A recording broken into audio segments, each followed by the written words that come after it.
Hello and welcome to episode 5 of Fertility Friday from X and Y Fertility. I'm Kiran from the University of Leicester and I'm here with Dr. Bryan Woodward. Today we will be discussing how to become a solo parent as a cisgendered female. So, Bryan, if a single woman decides she would like to become a solo parent, what are the first steps in this process? Hi, Kiran, and thanks again for hosting today's podcast. So we have quite a few female clients who want to be solo parents. And in fact, this is actually one of our main client groups. And it's also one of our most successful groups too. We start the process with a consultation. So we invite the person in and then we review their situation.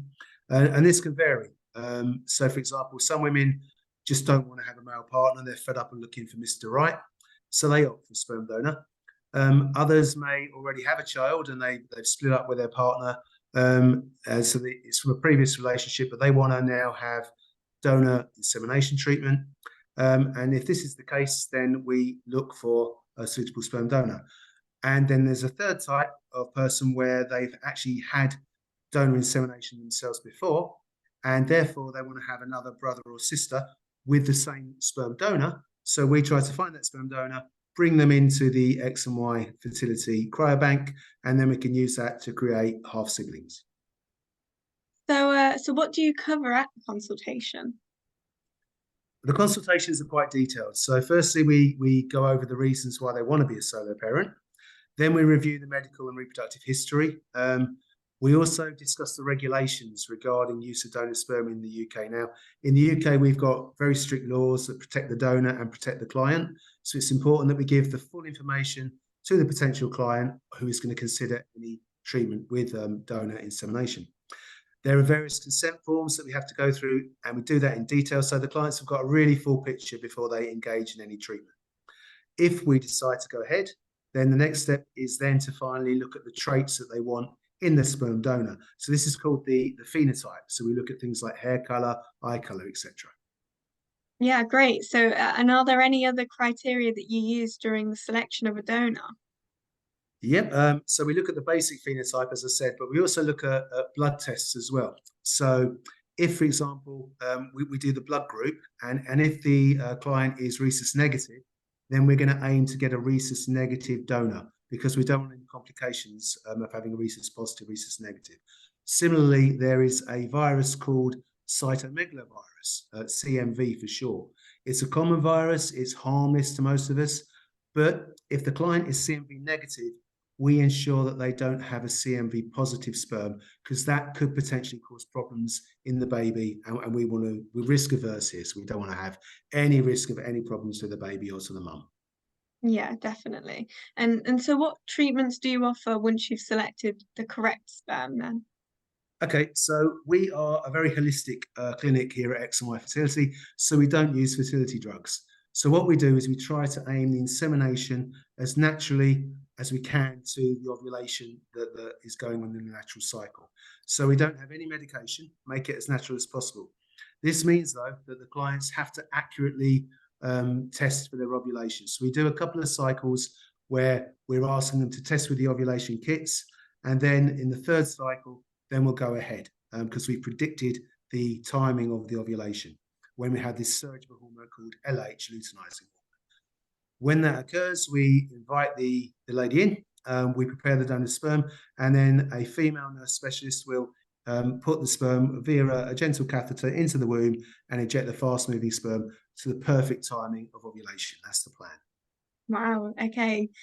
So is intrauterine insemination, is that a complicated process?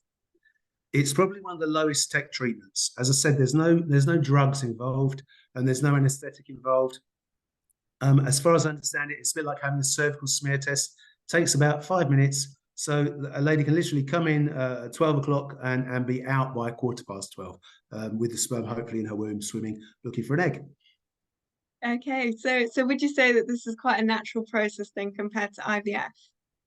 Certainly. IVF, well, it stands for in vitro fertilization. So with IVF, the lady has to take lots of fertility drugs to promote more than one egg to grow. Then she has a minor surgical procedure to remove the eggs. And then the fertilization takes place in vitro, which means outside of the body. With IUI, the fertilization is taking place inside the body, so it's a little bit more natural, and hopefully there's only one egg produced as well. Although sometimes, but very rarely, someone can release two eggs. All right. And so does this mean that the woman would need to track her cycle? She tracks it herself. So what happens is that as our clients become very familiar with their own cycle, they're aware of things like cervical mucus, but also they're doing these ovulation tests, and they become experts in a way at their own cycle. So that's the way we operate. And so choosing a donor in the first place, then, that sounds like quite a daunting task, especially if you're having to choose alone. What if they change their minds, or what if they don't find anybody that fits their criteria? Okay, well, we've got our own cryobank here at X&Y Fertility. So we have that to choose from, but we tend to find the donor that they're looking for. So they may have specific traits. We only deal with sperm banks that are allowed to be imported sperm, say from Denmark or the US, where they have the bigger banks. And the HFEA approves these banks. So we put out a really detailed search. If they change their mind, then that's fine. We can ask them to change their consents, and we won't use that donor. But we tend to get it all pretty well worked out in advance so that they are very, very clear about the pathway. But of course, they can always change their mind. So generally, what do you think are the main things to consider when initially choosing a sperm donor? The initial things to consider when choosing a sperm donor, well, as I say, we look at the traits, we look at the blood tests, and there's also a thing called a pen portrait. So you can have, say, two very similar donors, but then there's a pen portrait where the donor has actually written a bit about themselves, and clients can look at that, and that can help them to select the donor as well. And are there any risks involved with using a sperm donor? Not when you're coming through a licensed clinic. Well, I mean, there are always risks with everything, but the risks are so reduced because we are so heavily inspected by our regulator, the Human Fertilization and Embryology Authority. And that's a good thing because they look and they make us look at every risk that could possibly be there. Our donors are fully checked for genetic diseases, fully checked for infections, and the donor is protected, and also the client is protected, with anonymity and things like that. So I think there is always the option to go down the unlicensed route when you're looking at donor insemination, but I think the sensible people do go down the regulated route because of the protection that the law offers. Yeah, exactly. And how many families then can one donor be a part of, and can a single woman use the same donor again so that all of her children will be full siblings? Absolutely. So that's what we try to encourage. So if they want further children, then we try to reserve that donor so that the siblings will be related to one another. Hopefully we can do that. And we go through all of this before we start any treatment. When it comes to the number of families, in the UK, the maximum is 10 families per sperm donor. Now, with UK donors, that we can kind of guarantee that. But when you have the overseas donors, they legally can only produce 10 families in the UK, but that sperm is also being sold to other clinics in other countries, which means that there might be 10 families in the UK, but there might be 10 families in Germany, 10 families in Finland, 10 families in Australia. So that's a further risk you take when you're importing sperm from a bank that's out of the UK regulations. Oh, right, okay. So how popular is this whole process for single women? It's becoming more and more popular. We're getting more and more people calling us and looking for this sort of treatment.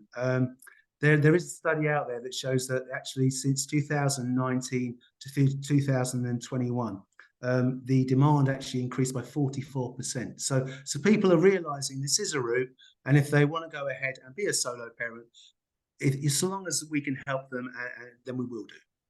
Wow, so this is a very popular treatment then. But just coming out of this pandemic that we've been through, has COVID affected these numbers at all? Not really. I mean, obviously, we had a slump during COVID, and the sperm donation certainly had a slump after COVID, or during COVID rather. But we've now gotten back on track. It's a bit like all the IVF clinics, all the fertility clinics had to close, when we had the lockdown.